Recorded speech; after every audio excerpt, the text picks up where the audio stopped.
Мен Абрахан Рескин доктормын. Стратегиялық ғылым запасының уәкілімін. Қай жердің адам болса да жан пендесін өлтіргім келмейді. Біреуге тізе батырғанды жақсы көрмеймін.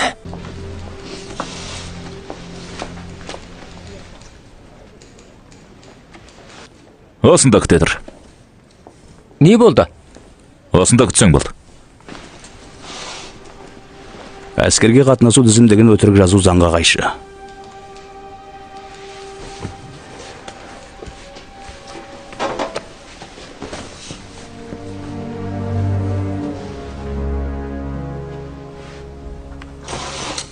Рахмет.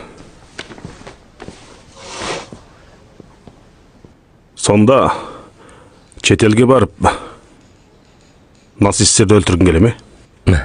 Не дейсіз? Мен Абрахан Рескин доктормын. Стратегиялық ғылым запасының уәкілімін.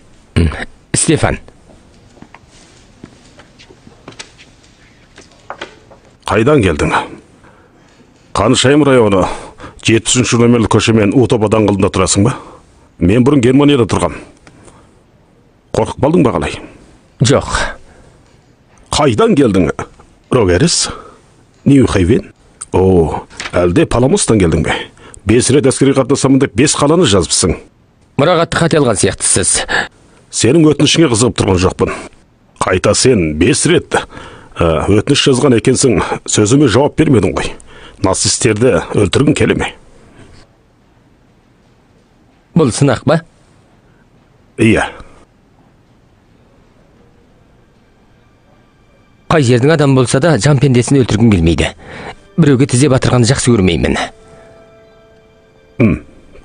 Көп жылдан бері биік бойлы жігіттерді әскерге алдық. Енді аласа бойлы жігіт керек. Саған бір рет орай беруіме болады. Тек бір-ақ рет орай. Жарайды, мен мақұлмын. Жарайды. Аласа бойлы жігітім, теге қай жердің адамы болдың? Брокколин. Құттықтаймын, әскер.